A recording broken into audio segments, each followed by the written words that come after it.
जय भोलेनाथ दोस्तों, हम आपके लिए सनातन धर्म से जुड़ी कहानी लेकर हमेशा आते हैं।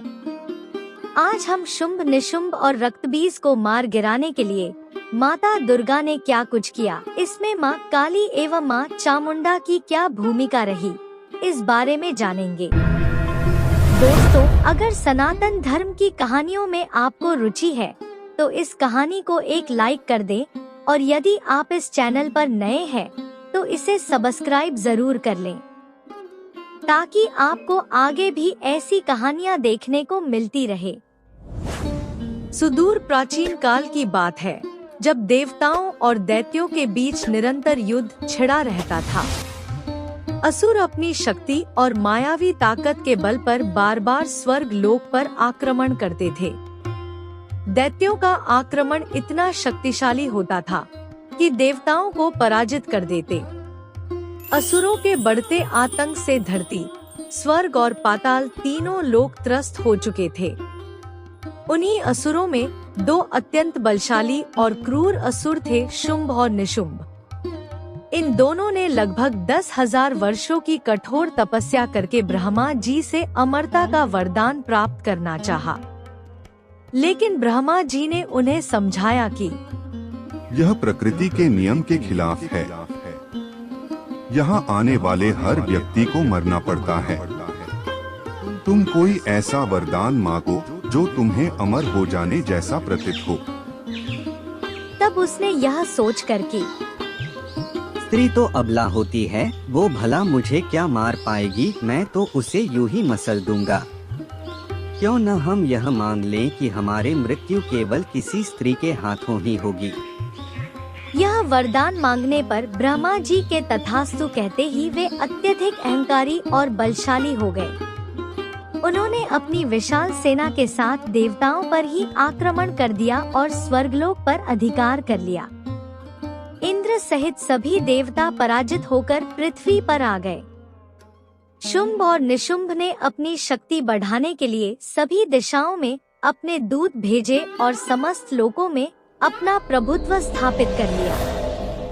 उन्होंने यज्ञों और धार्मिक अनुष्ठानों को बंद करा दिया, जिससे ब्राह्मण, ऋषि मुनि और देवता अत्यंत दुखी हो गए। धर्म का ह्रास होने लगा और संसार में अराजकता फैल गई। असुरों के अत्याचार से पीड़ित देवता भगवान विष्णु के पास गए और उनसे सहायता मांगी।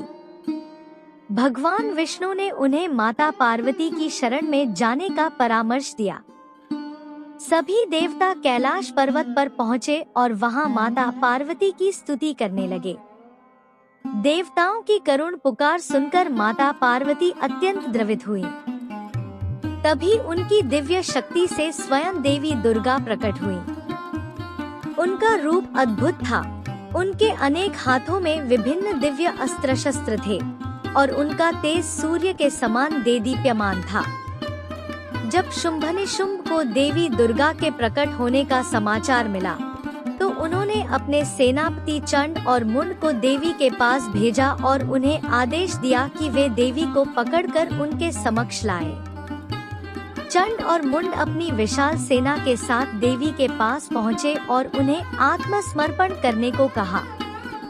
देवी दुर्गा ने क्रोधित होकर कहा, अधर्मी असुरों, यदि तुम युद्ध के लिए आए हो तो आगे बढ़ो, तुम्हारी मृत्यु निश्चित है। चंड और मुंड ने अपनी सेना के साथ देवी पर आक्रमण कर दिया। देवी ने अपने त्रिशूल से अनेक असुरों का संहार किया। युद्ध के दौरान देवी का क्रोध और अधिक प्रचंड हो गया और उनके भयानक रूप से माता काली प्रकट हुई।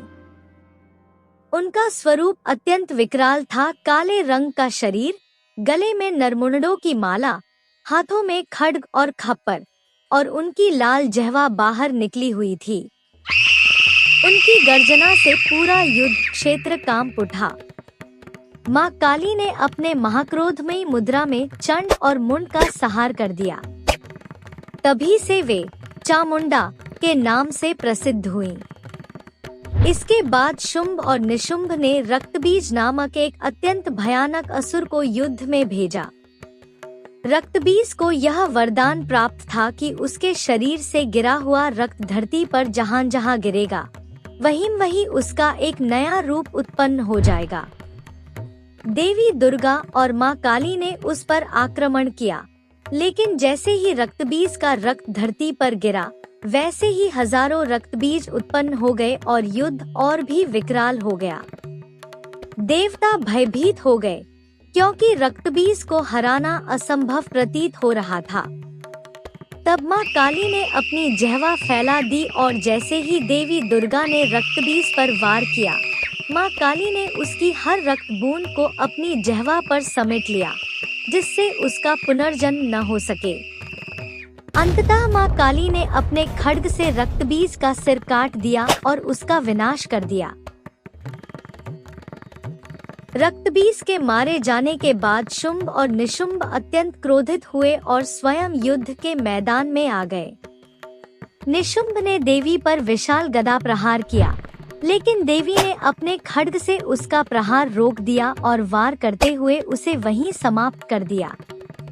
उसके वीर गति को प्राप्त होते ही उसकी विशाल सेना तितर-बितर हो गई। अपने भाई की मृत्यु से क्रोधित शुंभ ने देवी पर दिव्य अस्त्रों से प्रहार किया, लेकिन देवी ने अपने शक्तिशाली तीरों से सभी अस्त्रों को नष्ट कर दिया। युद्ध बहुत लंबा चला, पर अंततः देवी ने अपने त्रिशूल से शुंभ का वध कर दिया।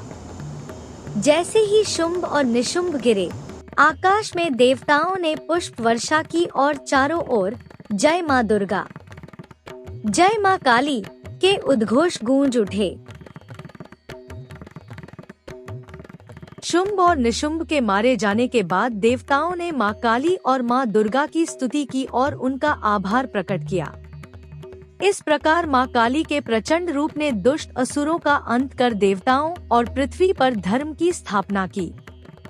स्वर्ग लोक पुनः देवताओं को प्राप्त हुआ और संसार में सुख, शांति और धर्म का राज पुनः स्थापित हो गया। निवेदन पूर्वक कहना है दोस्तों, अगर आप हर रोज नहीं तो कम से कम सप्ताह में एक बार ही सही, परंतु मंदिर जरूर जाइए। विश्वास रखिए, आप निराश नहीं होंगे। मंदिर भगवान का दरबार है और उनके दरबार से कोई खाली नहीं लौटता। जय भोलेनाथ।